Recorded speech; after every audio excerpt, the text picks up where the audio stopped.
días a todos. Yo creo que ya estamos, ¿no? Ya hemos vuelto del café. Bueno, pues en primer lugar quisiera agradecer a la organización por confiar una vez más en nosotros para, bueno, pues exponer los principales problemas, las principales cuestiones en relación con el recurso especial, tanto a José Antonio Moreno Molina muy especialmente, como a la revista Wolters Kluwers. En todo caso, ya somos todos viejos conocidos, pero bueno, verán que hay ciertas novedades, ¿no? Quisiera presentarles, en primer lugar, a María José Santiago Fernández. Ella es letrada de la Comunidad Autónoma de Andalucía y la presidenta del Tribunal de Contratación Pública de Andalucía.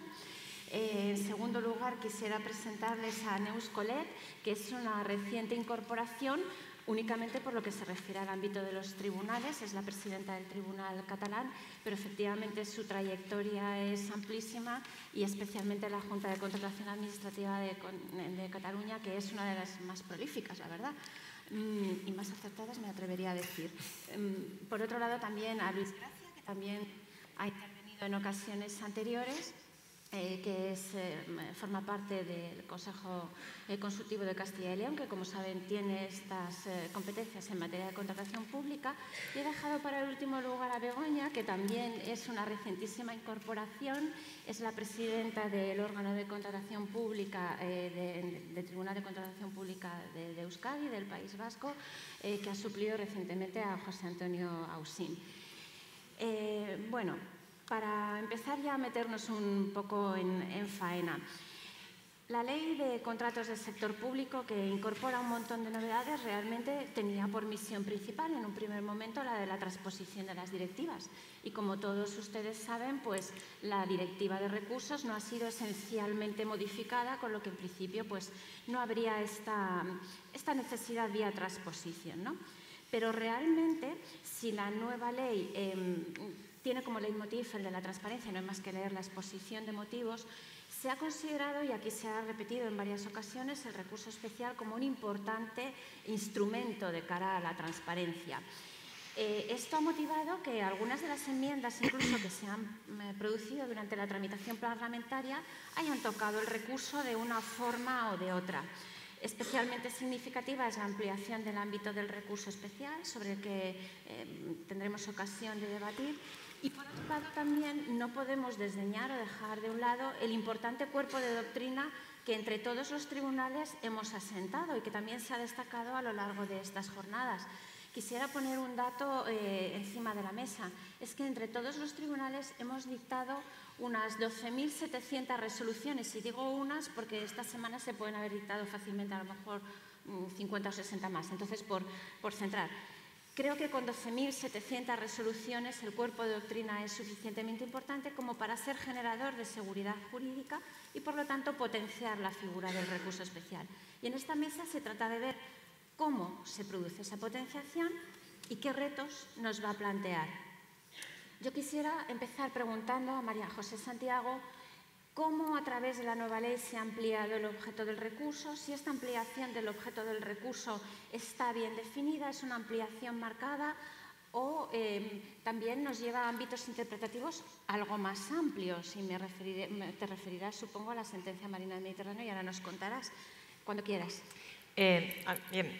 Bueno, yo en primer lugar, aparte de darle las gracias a la organización, creo que corresponde el tener un reconocimiento especial para José María Gimeno, que ha sido hasta ahora presidente del Tribunal de Contrato de Aragón.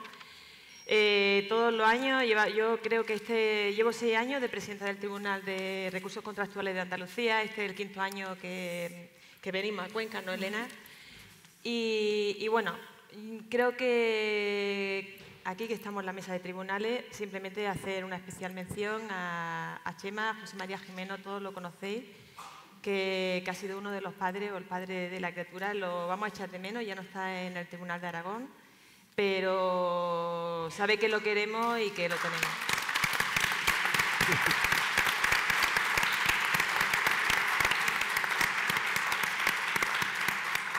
Bueno, y ahora me corresponde ya entrar un poco en faena. El ámbito del recurso especial, todos sabéis que se ha ampliado. Yo voy a plantear un poco solamente las cuestiones que nos puedan suscitar problemas los propios tribunales. Sobre todo respecto no solo a la bajada de los umbrales, que esto va a suponer un incremento del número de recursos, pero los problemas en relación a los nuevos actos que van a ser susceptibles de recursos. Concretamente, el tema de la admisión y luego veremos el rescate de las concesiones. Respecto al tema de la admisión, la incorporación a la ley yo creo que ha tenido su origen en la sentencia Marina del Mediterráneo, sentencia del Tribunal de Justicia de la Unión Europea de abril de 2017, un asunto que, bueno, yo en la época mía como letrada jefe de la asesoría jurídica de obras públicas me cogió en la fase final y que era un asunto muy simple, lo cuento someramente. Se sacaba la licitación, la adjudicación de la concesión de obra para la construcción la ampliación del puerto de Marbella, el puerto de la Bajadilla. Entonces se presentaron dos UTE. Una UTE era la constituida por el jeque árabe Nasir bin Abdullah, el que también se hizo con el equipo de fútbol de Marbella, y él se une en UTE con el Ayuntamiento de Marbella, porque lo que se exigía era un umbral mínimo de solvencia económica de los 3 últimos ejercicios. Obviamente se acababa de constituir esta sociedad por el jeque árabe, no carecía de solvencia económica, y por ello se une en UTE con el Ayuntamiento de Marbella, que era el que le prestaba esa solvencia económica. Este tema se interpuso el recurso, no estaba constituido el tribunal, faltaban unos meses para... Yo tampoco era consciente que iba a ir al tribunal, estaba de letrada en la Consejería de Obras Públicas. El caso es que el recurso especial que se interpuso lo resolvió el propio órgano de contratación y obviamente lo desestimó. Cuando luego se interpuso el recurso contencioso, el Tribunal Superior de Justicia de Andalucía pues, planteó una cuestión prejudicial sobre el tema de si realmente podías participar en una licitación, una administración pública, como en el caso del Ayuntamiento, teniendo en cuenta que en esa UTE la participación era un 97% el jeque árabe, un 1% otra sociedad Puerto de Marbella y un 2% el Ayuntamiento de Marbella. Esta cuestión prejudicial versa sobre todo sobre la cuestión de si realmente eran susceptibles de recurso o no la admisión. Nosotros hasta ahora los tribunales de recursos contractuales no habíamos admitido recursos contra la admisión, porque entendíamos que era un acto de trámite no cualificado en la medida en que podían recurrir posteriormente la exclusión o la adjudicación y, por tanto, no era un acto susceptible de recurso con carácter independiente. Esta sentencia es un poco sorprendente, pero viene a extender el concepto de decisión de acuerdo con la Directiva de Recursos también a los actos de admisión.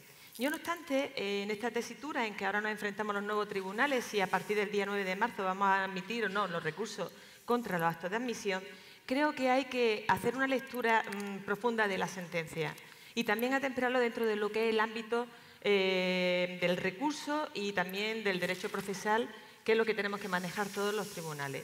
En primer lugar, el supuesto que se planteó en la sentencia Marina del Mediterráneo eran 2 licitadores. Está la UTE, constituida por el jeque árabe con el Ayuntamiento de Marbella, y la otra UTE. Eran 2, no eran muchísimos licitadores, pero eran 2, que además hubo un acto formal de admisión. Por lo tanto, para que la admisión sea susceptible de recurso, tiene que salir del ámbito interno del órgano de contratación y ser un acto formal de adjudicación. ¿Qué procedimientos tenemos en la ley en la que exista una obligación de notificación formal de la admisión a la licitación de un licitador? Yo creo que no hay ningún procedimiento que haya un acto formal de admisión. No obstante, si está un acto formal de admisión con notificación a todos los licitadores, ahí habría una vía de recurso, pero esto no es lo usual. Segundo requisito, que creo que es la clave y ya en alguna resolución del Tribunal de Madrid, también del Tribunal de Aragón lo han abordado, el tema del interés. Es decir, para nosotros admitir un recurso tiene que haber un interés legítimo por parte del que interpone el recurso. No todo licitador, porque a mí me ha llegado y esto todo el mundo, qué bien, podemos recurrir la admisión. De esa forma paralizamos o suspendemos el procedimiento de adjudicación, que no siga el procedimiento hasta que resuelva el tribunal. Ojo, tenemos que ver qué interés legítimo tiene el recurrente a recurrir la admisión a la licitación de otro competidor. Y el análisis de ese interés legítimo nos llevará también a ver que no cualquier tipo de infracción, en este caso realmente era determinante la admisión o no a la licitación de la UTE constituida por el Ayuntamiento, donde ya de antemano se sabía que carecía de solvencia económica. Eso llevó al tribunal a decir, este acto es susceptible de recurso. Yo lo que sí, por lo menos nosotros a nivel interno ya tengo claro, y es que lo veremos luego con los tribunales, habrá que ser muy cauteloso a la hora de adoptar medidas cautelares de suspensión en los supuestos en que el acto recurrido es la admisión. Es decir, no podemos, en una expresión muy de Elena, hacer un pan con unas tortas, una expresión muy gallega, siempre hace esa expresión Elena, y me hace gracia y es verdad. Hay que ser cauteloso, ver que realmente para suspender, adoptar una medida cautelar de suspensión, cuando el acto recurrido es la admisión, en la fase previa del procedimiento, habrá que tener cuidado porque podemos entorpecer la labor del órgano de contratación. Junto con el otro acto que también quería comentar, aparte de la modificación, ya la modificación habíamos venido admitiendo en los tribunales que era susceptible de recurso, en la medida en que dicha modificación conllevará una adjudicación directa. Yo lo había dicho, el Tribunal de Justicia de la Unión Europea, sentencia Presetet, es decir, veníamos admitiendo, se incluye ahora formalmente en la ley, plantearé una serie de problemas que ahora también los diré, pero el siguiente acto que a mí me ha sorprendido, me ha descolocado un poquito de incorporación al ámbito del recurso, es el rescate de las concesiones. Y digo que me ha sorprendido porque además ahora escuchando esta mañana en la mesa de la eficiencia y la eficacia, el artículo 294, cuando habla del rescate de las concesiones, lo define, dice, es una decisión unilateral que se adoptará por razones de interés público, dando por terminada la concesión, al entender, pese a la buena gestión, aunque haya habido una buena gestión por parte del concesionario, y dice, basándose en que la gestión a llevar a cabo por la Administración es más eficaz y más eficiente. ¿Cuál es el ámbito del control que tenemos que llevar a cabo los tribunales? ¿La eficiencia y la eficacia en cuanto a la gestión directa por parte de la Administración de esa concesión que se rescata? ¿Esto que nos lleva? Que realmente los tribunales, si la eficiencia, esta mañana se hablaba, se puede evaluar en términos económicos, nos lleva a que tenemos que conocer los tribunales de aspectos económicos, no de aspectos más allá de lo puramente jurídico. Yo en este ámbito siempre digo que los tribunales somos bueno, bonito y barato. Una expresión que no es mía, de Martín Raskin, bueno, bonito y barato. Lo de barato está claro. Ya claramente, recurso gratuito, ahora lo dirá Neus, somos baratísimos. Baratísimos no, gratis, gratis. Lo de bonito, yo la belleza cada uno una apreciación más subjetiva. Habrá unos que les guste más, otros menos. Pero lo de bueno yo creo que a través de la doctrina que hemos ido asentando cada uno de los tribunales y la calidad de las resoluciones o la motivación de estas resoluciones es lo que ha venido a que este sistema funcione, que haya seguido funcionando, que la Comisión Europea en su informe que el año pasado expusimos en este mismo día, el día 26 de enero de 2017, la Comisión diga la eficacia de la Directiva de Recursos en su aplicación ha hecho que los procedimientos sean más justos, más transparentes y más eficaces. Este sistema ha funcionado y esto es lo que ha llevado a una ampliación. Ahora bien, esta ampliación del ámbito del objeto del recurso hemos de atemperarla a sus justos términos y nos plantea una serie de problemas a los tribunales de futuro. Problemas no solamente la carga de trabajo, que todo el mundo, bueno, esta es cuestión de dotar de más medios. No solamente dotar más medios a los tribunales, sino también nos está exigiendo una especialización y una cualificación que no es que no tengamos, es que no debemos de tener. Es decir, nosotros se nos exige para estar en los tribunales, en los casos de los presidentes, tener 15 años de experiencia en el ámbito del derecho administrativo, preferentemente en el ámbito relacionado con la contratación pública. Creo que todos lo cumplimos. En el caso de los vocales, 10 años de experiencia. Todos somos profesionales de la contratación independiente, pero no somos economistas, no somos peritos. La clave está en que ante los nuevos retos que se nos plantean a los tribunales, y ya Neus va a profundizar en ese tema, quizás tengamos que plantearnos el solicitar asistencia de peritos. Yo me lo planteo aquí. Hemos ido a una velocidad, resolvemos, en el caso del Tribunal de Andalucía, este año hemos cerrado el año y ha sido una media, 22 días, desde que entra el recurso hasta que dictamos resolución, 22 días. Hemos cerrado el año con 310 resoluciones, que no son pocas para 3 personas que estamos en el tribunal. Esta rapidez, que nos llevó desde el principio demostrar que somos eficaces y eficientes, ahora nos lleva a una reflexión que tenemos que seguir siendo eficaces, y hacer unas resoluciones motivadas, pero sí es verdad que esto a lo mejor nos lleva a la necesidad de que en algunos procedimientos especialmente complejos tengamos que pedir la asistencia de peritos o de personal especializado desde el punto de vista económico, desde el punto de vista técnico, porque a veces se quejan y dicen, oye, es que no entráis, decís discrecionalidad técnica y no entráis a analizar las ofertas técnicas. Admití una baja temeraria y no habéis analizado económicamente. Los tribunales no es que no tengamos personal para resolver, que tampoco tenemos personal técnico como si tienen en el ámbito de lo contencioso para poder tirar de un perito a la hora de resolver un determinado asunto. Yo lo hablaba con el magistrado de la Audiencia Nacional, dice, nosotros es que no resolvemos prácticamente ningún recurso contencioso sin un perito, sin asistencia de perito. Y a mí me llamó la atención, y en el ámbito de la contratación, digo, los tribunales de contrato, ahora lo plantearán, no sabemos cómo podemos tirar de perito en asuntos de especial complejidad que nos están llegando a los tribunales. Y ya para cerrar y dar paso, yo simplemente decir una serie de problemas que se me planteaba en relación, porque no solamente nuevos actos, sino nuevas cuestiones que tendremos que abordar. Una de las debilidades del carácter potestativo del recurso, no voy a profundizar, aquí ya se ha escrito mucho sobre el carácter potestativo, que realmente no debería de ser el recurso potestativo, tendría que ser preceptivo para evitar que un mismo acto esté recurrido por distintos licitadores, uno ante la jurisdicción contenciosa, otro ante los tribunales administrativos. Esto es caótico, pero hay otra debilidad, otros problemas que yo veo como, por un lado, la amplia legitimación o quién va a estar legitimado para recurrir un encargo, para recurrir un modificado o un rescate de una concesión. Nada se dice en la ley. Tendremos que ver la doctrina de los tribunales, quién está legitimado para ese modificado o para el rescate cualquier o para un encargo. ¿Quiénes van a ser los legitimados? Porque la ley no lo dice. Y sobre todo ahora nos lleva a un ámbito mucho más extenso, el recurso especial a abordar, con nuevas cuestiones de fondo, como ver si todos los actos que hay que publicar en el perfil están publicados en el perfil, por vía de impugnación de pliego, se me ocurre. Control de las consultas preliminares en la medida en que esa consulta no influya o no interceda en el proceso de adjudicación del contrato a uno de los intervinientes en las consultas preliminares. El tema de los nuevos criterios de valoración, los criterios cualitativos, ahí también se nos abre un nuevo frente a los tribunales.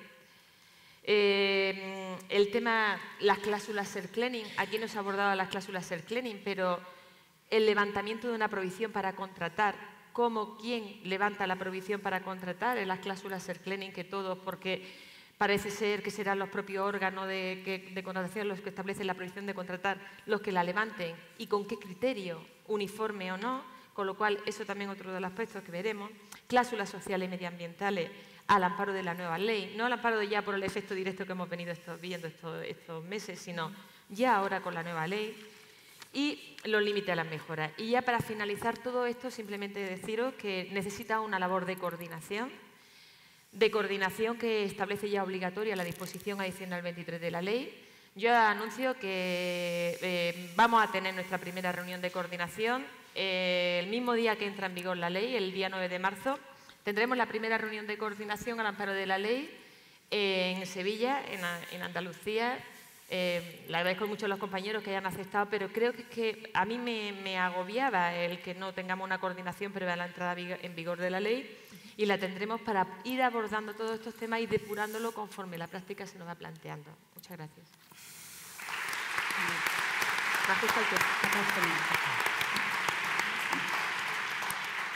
Bueno, María José nos ha dado una panorámica planteando unos problemas de base bastante importantes. Efectivamente, la propia implementación del recurso especial, vamos a llamarlo el éxito del recurso especial, plantea una serie de nuevos retos, nuevos problemas que nos pone delante de la ley. Simplemente por apuntar un dato, en el Tribunal de la Comunidad de Madrid este año se nos han presentado 422 recursos, lo que supone un incremento del 39% respecto del año anterior.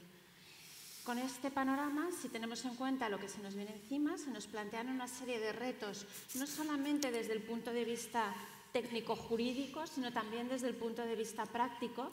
Y yo, Neus, te pregunto, ¿qué retos te parecen los principales? ¿Qué problemas has identificado? Que yo supongo que que serán unos cuantos.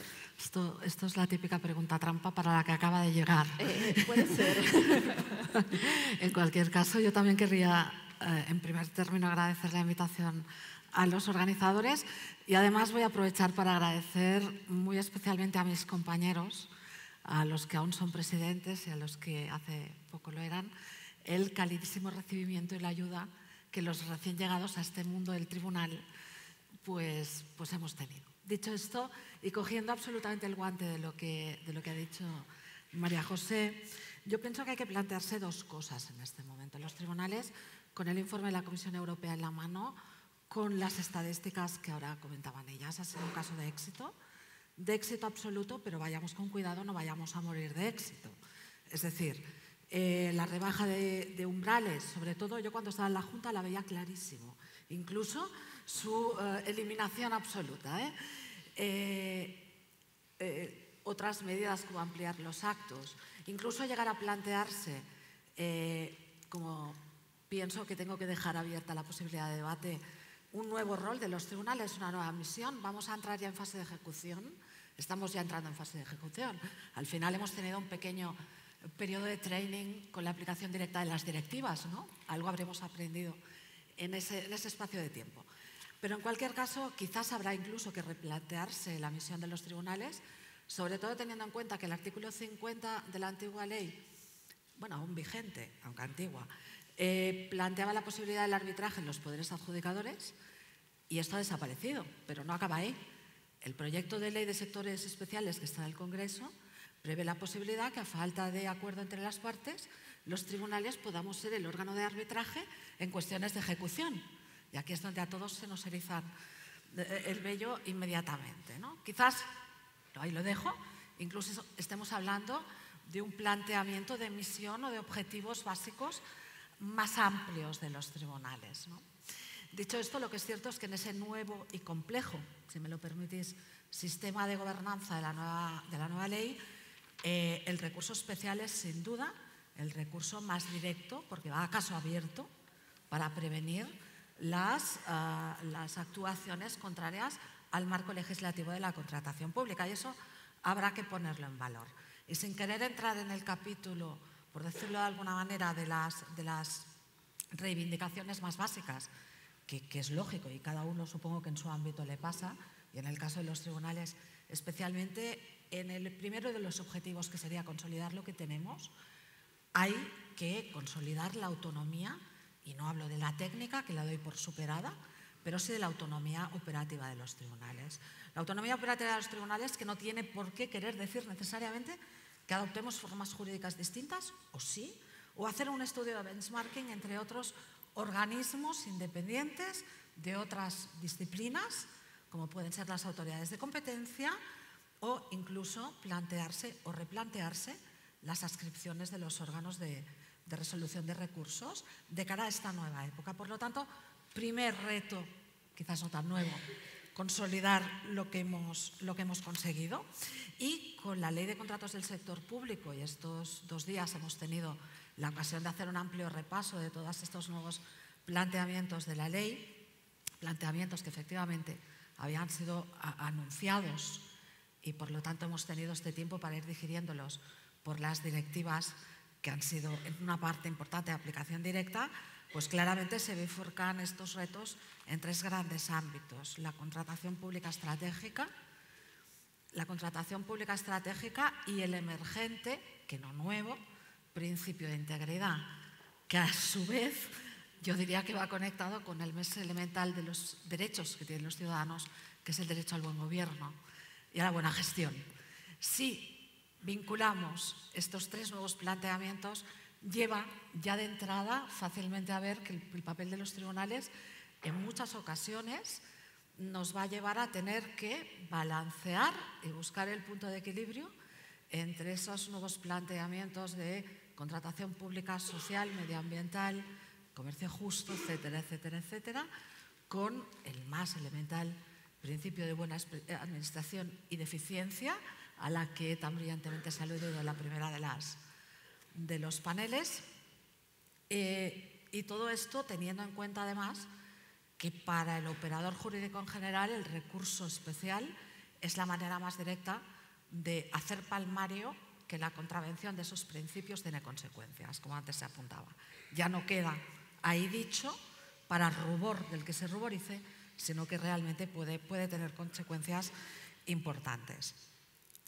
Claro, todo esto en realidad veréis que nos lleva a algo que también decía ahora María José, que es la necesidad de la especialización técnico-económica. Yo me he pasado 12 años haciendo una función diferente en el mundo de la contratación y hemos insistido hasta la saciedad, y quizás ha sido una de mis, estas obsesiones que tenemos los que nos dedicamos a la contratación pública, aparte de la contratación en sí misma, que ha sido la transparencia, la motivación del diseño de los contratos desde el minuto cero de la contratación.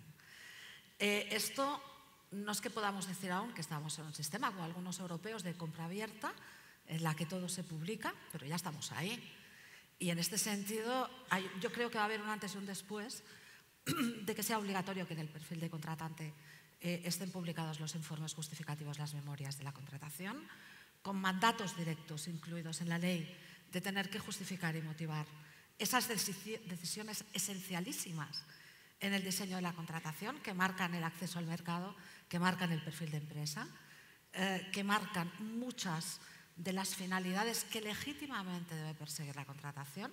Tampoco olvidemos que una de las grandes corruptelas, por no decir la principal, en palabras de la OCDE, no es a quién se adjudica el contrato, sino que se compra lo que a veces no es necesario. No pondré ejemplos, todos los conocemos y están en todos los periódicos del país.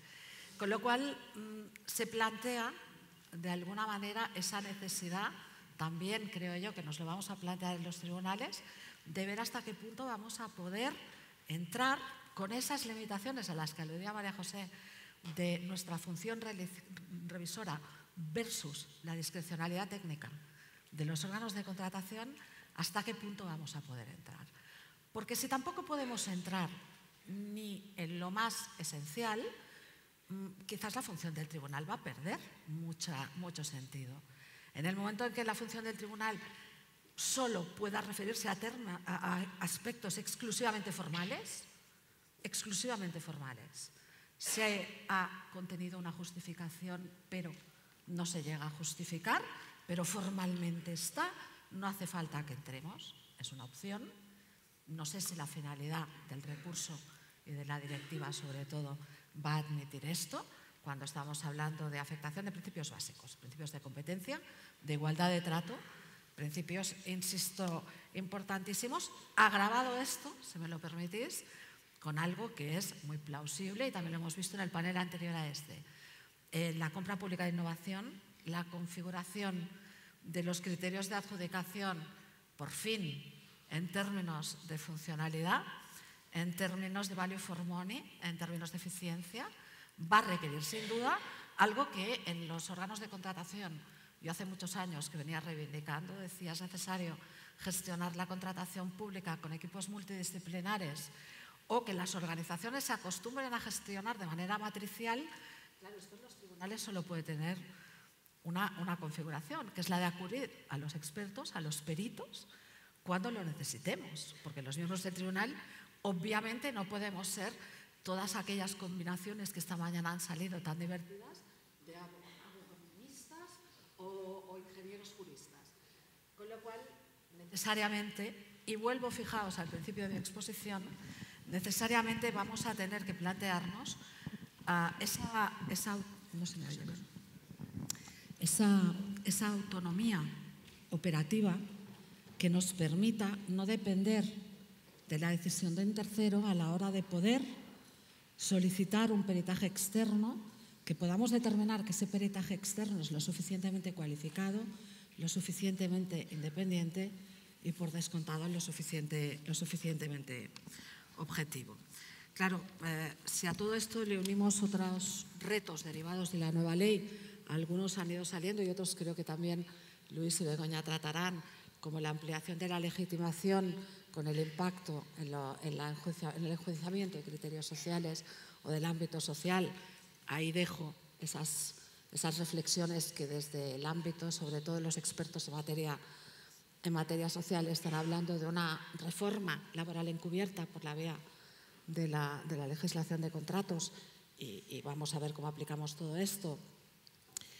Si no queremos quedar, como decía, en manos exclusivamente de esa presunción de certeza que efectivamente tienen los informes de los órganos de contratación, de los servicios técnicos de la Administración, y queremos poder tomar de alguna manera conciencia técnica en la parte que nos pueda tocar, reglada de la decisión discrecional técnica o económica de la Administración.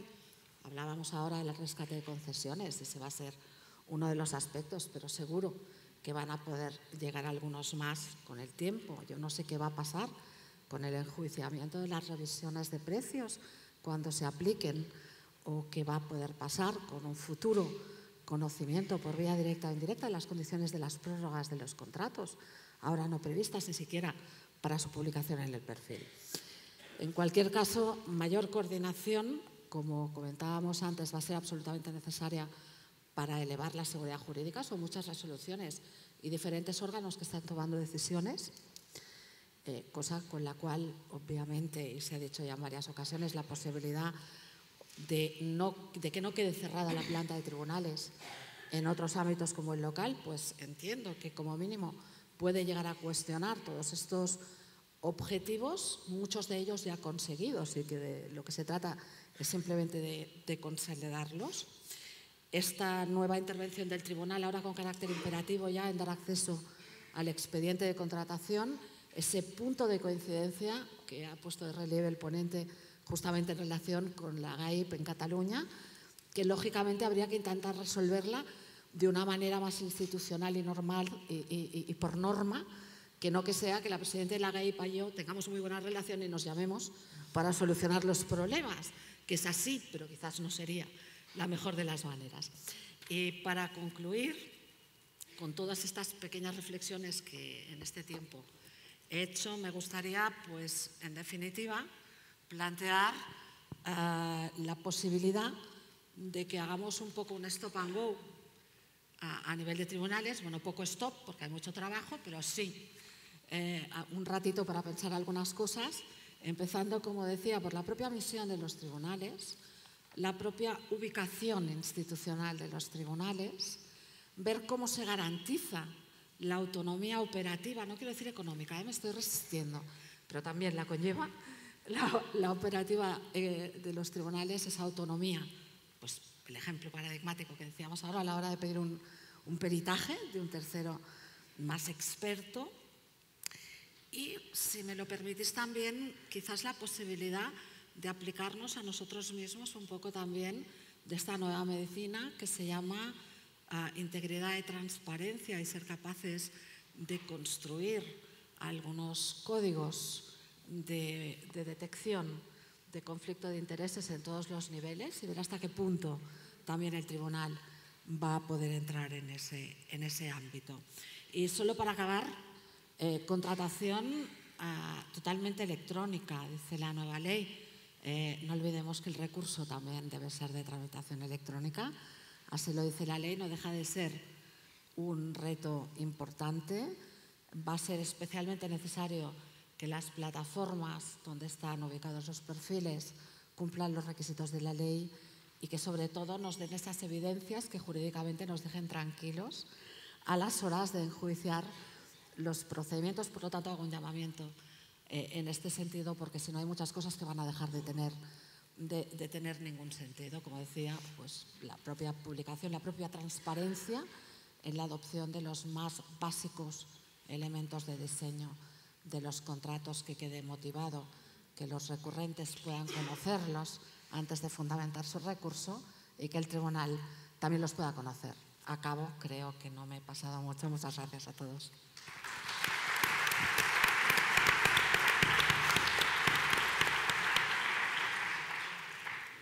Bueno, pues como vemos de la intervención de Neus, en muchas ocasiones se trata de lanzar preguntas, cuestiones, dudas. Nos tendremos que coordinar efectivamente. Vamos a anotar seguro, con total seguridad, pues la marcha de algunos de los buques insignias, ¿no? Y me refiero especialmente al profesor Jimeno Feliu, también del año pasado a Juan José. Pero bueno, todos tenemos muchas ganas y muchas fuerzas. En todo caso, quisiera empezar, plantear a Begoña otra pregunta que también viene dada por una duda de la propia Comisión Europea. Cuando en el informe de febrero del año 2017 plantea que el recurso especial está funcionando y que dice hay margen para fortalecer los controles ex ante y ex post, plantea, pero solamente el recurso especial es un mecanismo que opera cuando se acciona, cuando hay un operador económico perjudicado. Esto podría plantear aparentemente, simplemente aparentemente, una especie de puerta abierta a una acción pública. Esto entronca perfectamente con el tema del nuevo diseño de la legitimación. El nuevo artículo 48, que en cierto modo bebe un poco de la doctrina que han ido sentando los tribunales. ¿Cómo ves tú? ¿Cómo ha quedado configurada la legitimación? ¿Te parece suficiente? ¿Qué problemas puede tener? Ilústranos un poco, por favor. Hola, buenos días. Muchas gracias a todos por poder estar aquí.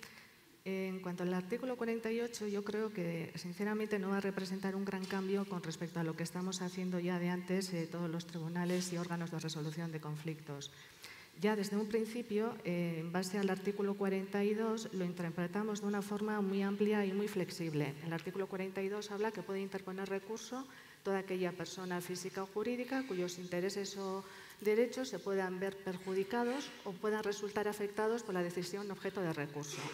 Basándonos en ese artículo, lo utilizamos como un paraguas y, en principio, todos los tribunales y órganos nos basamos en él para reconocer legitimación a todos los que alegaran algún interés de tipo colectivo. Por ejemplo, los recursos de los colegios profesionales, yo creo que todos los admitimos sin ningún tipo de problema. Lo mismo los de las asociaciones empresariales, siempre que los intereses de los asociados tuvieran alguna conexión o alguna relación con el objeto del recurso. Nosotros en concreto en Euskadi también hemos admitido recursos de asociaciones de minusválidos físicos que nos impugnan pliegos de cláusulas técnicas que no incluyen prescripciones favorables a la accesibilidad. Hay una ley de accesibilidad que les garantiza unos mínimos, entonces ellos alegaban que esos pliegos no cumplían con esos mínimos. Se nos planteó también el problema, y yo creo que este sí que se nos planteó a todos, el de las organizaciones sindicales. He admitido que ya se podían plantear recursos desde la base de intereses colectivos. Los sindicatos empezaron a recurrir los pliegos de cláusulas administrativas particulares, fundamentalmente los pliegos de bases técnicas, básicamente por una razón, era que no se incluía o no se reflejaba correctamente el artículo 120 del texto refundido.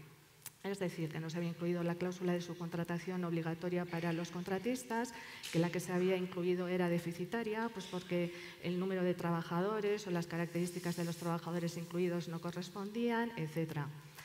En un principio, nosotros empezamos a inadmitir esos recursos porque no veíamos relación entre el interés que defiende la organización sindical y el objeto del recurso. Porque el 120 lo estábamos interpretando o lo seguimos interpretando como una cláusula a favor del empresario, en el sentido de que arroja información sobre los costes que tiene que tener en cuenta el empresario para hacer su oferta económica, y por entender que toda la materia referida a la subrogación de trabajadores está al margen del contrato público. Es una relación entre empresario y trabajadores o que se tiene que circunscribir a ese área, al área del derecho social. El Tribunal Superior de Justicia del País Vasco, sin embargo, en una sentencia del año 95 nos dijo que esta operación de examen de la legitimación la estábamos haciendo incorrectamente, que el análisis correcto era no examinar desde un principio la posibilidad de que el recurso pudiera prosperar o no, que estábamos adelantando una fase del procedimiento, del proceso, a una fase anterior.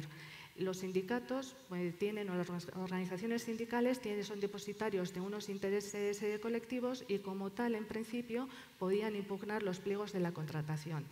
Con tal de que tuviera alguna relación, aunque mínima, sus intereses con los pliegos, era suficiente. En base a ese argumento, declaró nulo nuestra resolución. El recurso del sindicato correspondiente volvió a revivir. Entonces, pero cuando entraron a analizar el fondo del examen, el fondo del asunto, en el siguiente fundamento jurídico, pues utilizaron los mismos argumentos que nosotros utilizábamos para inadmitir, para desestimar. Entonces, desde entonces, ¿qué hacemos? Consideramos con carácter general la legitimación de las organizaciones sindicales para poder interponer el recurso especial y después, según si su pretensión tiene alguna relación con el objeto del contrato, es decir, si en los pliegos se establecen unas cláusulas sociales que realmente perjudican a los trabajadores, es entonces cuando entramos a analizar el fondo del asunto y estimamos o desestimamos. Esto nos ha ocurrido en 2 ocasiones. Si se siguen impugnando aspectos referidos a lo que la subcontratación de los trabajadores o que están los pliegos señalando incorrectamente esos listados, seguimos desestimando esos recursos. Ahora bien, se nos ha planteado ya un recurso en el que la organización sindical recurre precisamente el propio acuerdo inicial de la contratación, es decir, la propia idea de sacar un contrato. Y me explico. En el marco de un acuerdo regulador de las condiciones de trabajo, la Organización de Salud, Osakidetza, firmó con los sindicatos un acuerdo marco regulador, un convenio colectivo en el que se comprometía a no externalizar servicios nuevos, que llamaban. Sin embargo, eso fue en el año 2006 o así. En el 2009 han construido un nuevo hospital y ese hospital pues, tiene que ser puesto en marcha. Y entre las formas que decidieron que se iba a gestionar la cocina, decidieron que fuera externalizando todo ese servicio. Entonces, las organizaciones sindicales alegaron el acuerdo marco regulador para solicitar la nulidad de ese contrato. Nosotros estimamos en ese caso el recurso y en este momento está en el Tribunal Superior de Justicia del País Vasco, que decidirá si efectivamente esa decisión inicial de sacar a contratación a un contrato público un servicio pues se ajusta a derecho o no.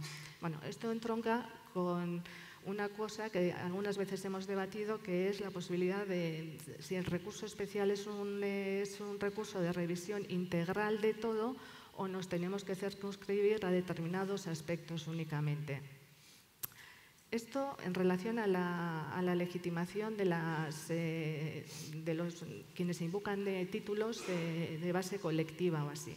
En cuanto a la legitimación de los que invocan títulos particulares, pues bueno, pues tampoco va a haber ninguna novedad reseñable y lo único se nos estarán planteando problemas, pero problemas derivados de la admisión de las ofertas o problemas o cuestiones que parecía que no iban a venir, pero por ejemplo esta semana nos ha venido, que es un adjudicatario que recurre su propia adjudicación. Entonces ahí se nos está planteando, sí, curiosamente, sí, y ahí se nos va a plantear el problema de la legitimación de ese adjudicatario. El caso es que a él, el adjudicatario, ve temblar su posición como adjudicatario porque el segundo le ha recurrido varias cuestiones, desde la admisibilidad de su oferta, subsidiariamente el segundo que le den más puntos, varias cuestiones. Y el adjudicatario pues, formula un recurso preventivo que llama a él, dice, no, yo quiero más puntos pues, para que no me ganen puntos. Y en todo caso yo me opongo a mi exclusión, es decir, mi oferta es del todo correcta, no es como me dice el recurrente. Lo que está aflorando ahí es que en realidad el recurso especial no es un recurso realmente contradictorio, que al final la contradicción real muchas veces no está entre el recurrente y el poder adjudicador, sino entre el recurrente y el adjudicatario impugnado, que es entre ellos en donde se juegan los intereses económicos fundamentalmente. Y dicho esto, yo creo que sobre la legitimación no creo que hay nada nuevo. Se nos plantearán también cuestiones referidas a la legitimación en el caso de las modificaciones contractuales, pero que tampoco le veo demasiado problema porque si se configura como un contrato nuevo, pues será la legitimación ordinaria de cualquier licitador. Y lo mismo en el caso de los encargos a medios propios que no lo son, pues también lo podrá licitar o lo podrá recurrir cualquier licitador. Bueno, fíjate que ahora comentabas el tema de la legitimación en cuanto al propio adjudicatario. En el Tribunal de Madrid también se han planteado, pero no tan finos los recursos. Básicamente se trataba de impugnar la propia adjudicación de un licitador que consideró que su oferta era inviable porque se dio cuenta de que su baja era excesiva, que no podía hacer frente a ella y que si no recurría no podía retirar la oferta, porque si la retiraba le incautaban la garantía. A ver si por aquí cuela. O sea que efectivamente la realidad supera la ficción y este mundo del recurso especial nos da una serie de problemas. Voy a dar paso ahora a Luis, sin perjuicio que a lo mejor luego te vuelvo a hacer una pregunta en función de cómo vayamos de tiempo, si no te importa, Begoña. A Luis le quería plantear lo siguiente. Vamos a ver, uno de los elementos que ha determinado digamos, controversias o que ha tenido mayor incidencia en relación con el recurso especial han sido los aspectos procesales, porque efectivamente la tramitación del recurso, lugares de presentación, plazos, forma de cómputo, responde más a parámetros europeos que a parámetros de lo que era nuestro derecho administrativo clásico. Estamos pensando, me viene a la memoria la famosa sentencia que señalaba que el lugar de presentación podía ser cualquiera. Efectivamente era una sentencia sorprendente, aunque luego se atemperó. Ahora hay una nueva regulación, algo más extensa y que también nos cambia algunos de los parámetros que veníamos utilizando. ¿Qué problemas le ves? ¿En qué aspectos centrarías tú bueno, pues las novedades, los elementos y dónde estamos a partir de ahora? Bueno, a partir del 9 de marzo. Pues primero daros las gracias por vuestra asistencia, dar las gracias a la ley y a Elena por coordinar esta intervención. Vamos, cuando empezamos con el tribunal en el consultivo, pues los recursos eran más o menos quejas, pero progresivamente hemos ido viendo cómo se ha ido especializando el recurrente. Han entrado los grandes despachos de abogados y ya prácticamente pues recurrían cualquier resquicio y la casuística pues ha sido elevada. Por ejemplo, por poner un ejemplo, hace un par de años ante la presentación de un recurso el tribunal comprobó que había una posible causa de nulidad, como era la aplicación o no aplicación de un determinado reglamento de la Unión Europea, y se lo hizo saber a las partes. Entonces las partes presentaron su conclusión, pero el tribunal olvidó dar traslado de estas conclusiones a una de las partes, en concreto a las dos partes que sí que habían presentado alegaciones. Entonces, una de estas recurrió por no haber recibido audiencia de esto. En cumplimiento de la sentencia SPA deberíamos haber dado traslado de todo. El tema es que justo en la semana que dictamos esa resolución, casualmente la Junta Consultiva de Contratación de Cataluña nos envió la sentencia al Tribunal de Justicia de la Unión Europea que decía que en efecto habíamos acertado si aplicaba ese reglamento. Y casualmente se nos dijo por el recurrente que el objeto de ese recurso no era más que dilatar la resolución del tribunal abiertamente. Se trataba de que continuara el adjudicatario y cuando resuelva dentro de 3 o 4 años el tribunal, pues si retrotrae porque se hizo mal, ya dictaremos una resolución conforme a la sentencia del Tribunal de Justicia de la Unión Europea. Con esto quiero decir que los grandes despachos que se han introducido pues ya van al detalle también en el procedimiento, en la indefensión. Hay épocas, en el 2006 empezaron a llegar todo problemas de confidencialidad, de repente han desaparecido, no sé si ya no ha habido más problemas, no lo sé. Está claro que la nueva regulación lo que pretende es mejorar el sistema que estaba establecido en el texto refundido y en el Real Decreto 814/2015, que era el que regulaba el procedimiento. Ha derogado tácitamente esto, ha matizado algunas cosas y ha introducido grandes novedades.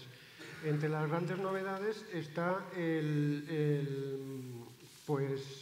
primer lugar, el órgano competente para resolver, ya se ha hecho referencia a lo largo de estas jornadas sobre la atomización que puede haber del órgano competente, de los tribunales, lo acaba de decir Neus. Yo solamente quiero hacer un comentario mayor. Además de la falta de coordinación, si ustedes o si el responsable va a crear un tribunal porque considera que el Tribunal de Castilla y León, el Tribunal Central, es especialmente talibán, severo, no sé qué, va mal. Va mal porque, según el informe de Justicia Administrativa del 2017, todos los tribunales nos movemos en la misma banda de estimados. el 20 y el 30%. Cambia año a año, pero estamos en la misma banda. Pero es que el contencioso administrativo, la media del 2016 fue el 26 y la media histórica está entre el 30 y el 40. O sea que lo que está mal, no es que sea un tribunal especialmente, creo entender, más duro que otro.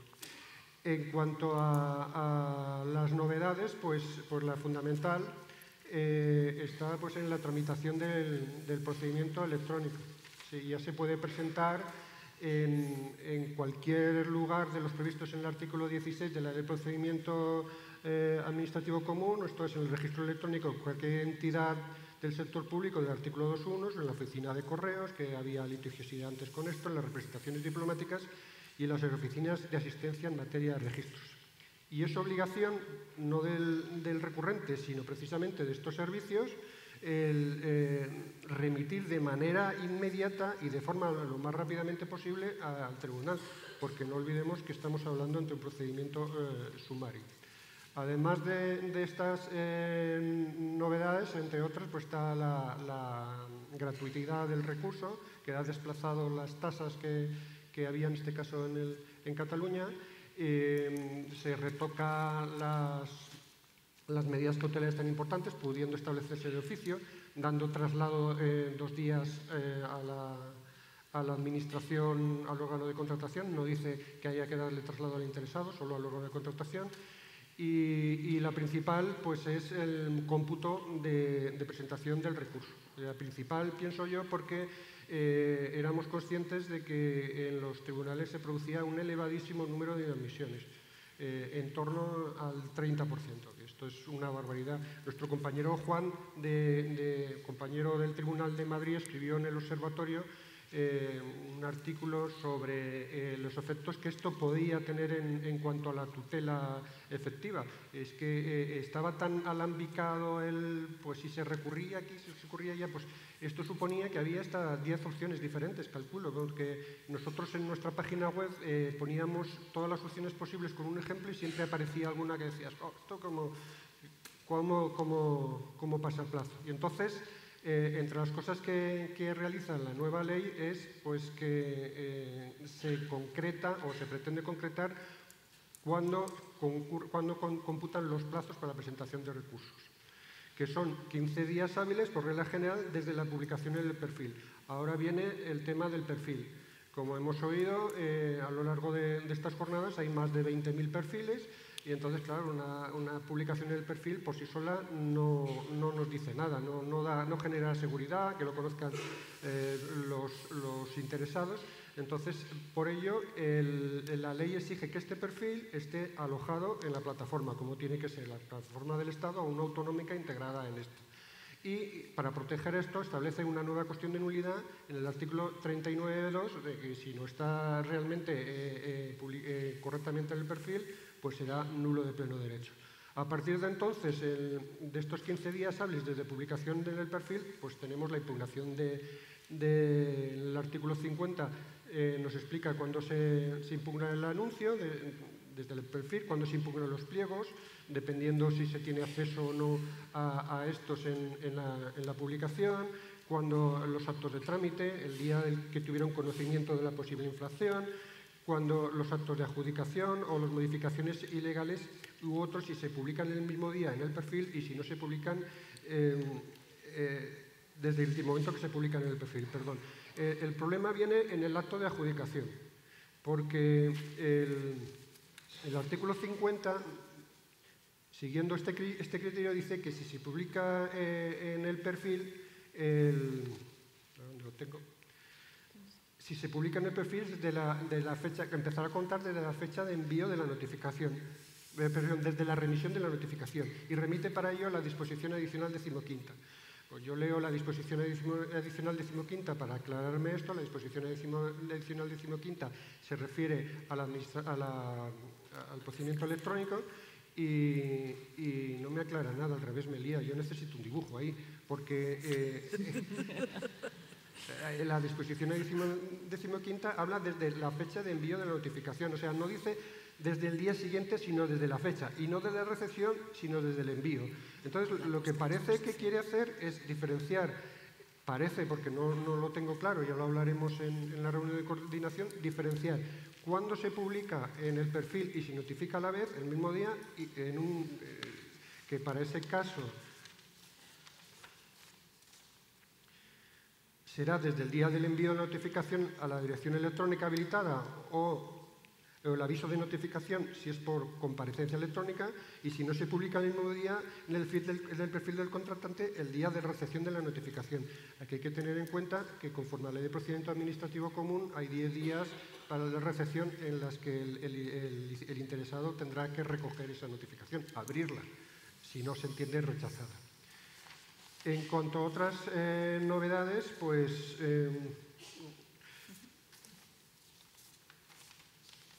indicar que la resolución del recurso establece unas reflexiones un poco, el artículo referido a la resolución del recurso establece unas reflexiones un poco curiosas que no encuentro yo el alcance.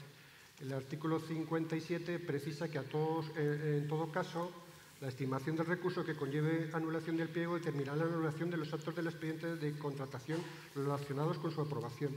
Esto será para distinguirlo del principio de conservación de la Ley de Procedimiento Administrativo Común, pero no entiendo qué nos quieren añadir con esto. Y por otro lado, nos indica que con carácter general no se tramitará el recurso contra los pliegos, documentos contractuales, que hayan regido una contratación si el recurrente con carácter preso e interposición hubiere presentado oferta a solicitud del participante. Se supone que es la ley de contratos y como es la ley de contratos debe conformarse con los pliegos que ha aceptado, pero claro, el texto refundido actual también es la ley de contratos, y por otro lado tenemos la jurisprudencia de la Unión Europea, por ejemplo la sentencia de Vigilio que antes ha comentado el profesor Rafael Fernández, que hace que esto de con carácter general, pues no sé qué limitación quiere establecer. Por último, se establecen unos criterios para las multas que se amplían: mala fe, perjuicio causado y beneficio obtenido. Para abrir el debate, si me permitís, con respecto a la existencia de peritos, yo quería comentar una cosa que va referida al procedimiento y que comento siempre en todas las exposiciones que hacemos por ahí, por las diferentes provincias, para intentar que la gente entienda bien la finalidad del recurso especial. El recurso especial no es un recurso de reposición, vale, silencio. ¿Por qué dice esto? Obvio, no es un recurso de reposición. Vale, si no es un recurso de reposición, ¿por qué el informe perceptivo del órgano de contratación se limita a responder al recurrente?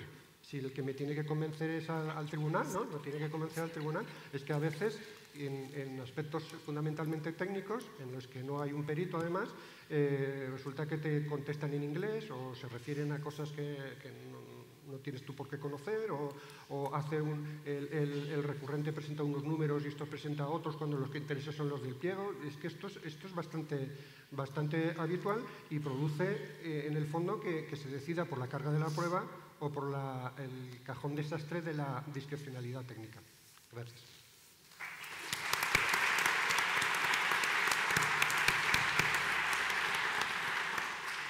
Bueno, yo espero que no haya sido muy descorazonadora la intervención, porque hemos planteado muchas dudas, muchos interrogantes y muchas dificultades. Pero igual que las teníamos en el momento inicial de la andadura de los tribunales y las hemos ido superando, unas con más acierto que otras probablemente, creo que podremos hacerlo, que estamos ahí. Yo, para abrir el debate, aunque lo suyo es que pregunten ustedes, ¿no? Pero sí quisiera hacer una pequeña pregunta a María José, y es que ahora la ley introduce la necesidad de que los órganos de contratación den cuenta del grado de ejecución de las resoluciones de los tribunales. Y yo me planteo si esto no es un poco un brindis al sol, porque es muy común que se nos planteen que no se han ejecutado en los términos en que han sido planteadas estas resoluciones. Yo no sé si tú consideras que en esta introducción de la ley se puede incardinar algún cierto control, si hay que dejarlo a la jurisdicción. ¿Cómo lo ves? No, nosotros no hemos planteado, además lo llevaremos a la reunión de coordinación, el problema, la novedad que se introduce en la ley. Es decir, el órgano de contratación, lo mismo que pasa en la jurisdicción contenciosa, tienen que notificar cómo ha ejecutado la resolución del tribunal. ¿Y si no la ejecutan? ¿Y si no nos dan cuenta? ¿Qué hacemos los tribunales? Es decir, ¿qué hacemos cuando no se nos notifica, que será la mayor parte ¿Y para qué queremos nosotros controlar también cómo se ejecuta, ir más allá? O sea, yo creo que ya esto de la fórmula de cierre en los tribunales, también hasta la ejecución de la resolución, que está bien que no la notifiquen. Yo sé que en el Tribunal de Aragón, Araba, ya lo ponían como coletilla en sus resoluciones y fueron pioneros. En algún comentario por ahí del recurso decía, bueno, ellos se consideran órganos de plena jurisdicción y los tribunales de recursos contractuales no son órganos de plena jurisdicción. Había alguna crítica por ahí. Realmente introducir esto en la ley, yo no sé cómo se va a llevar a la práctica. Sí se nos plantea, porque así lo prevé ya el reglamento, incidentes de ejecución. En el Tribunal de Andalucía hemos tenido algún asunto cuando no se ha ejecutado es decir, una errónea ejecución por parte del órgano de contratación de la resolución del tribunal. Y entonces se nos ha planteado como incidente de ejecución y nosotros hemos dictado resolución diciendo que estaba mal ejecutada. Pero el que no se nos indique cómo han ejecutado la resolución o que no la ejecuten, ¿qué medios o qué mecanismos? Esto lo plantearemos en la reunión de coordinación del 9 de marzo, pero a mí me surgen dudas. Vale, muchas gracias.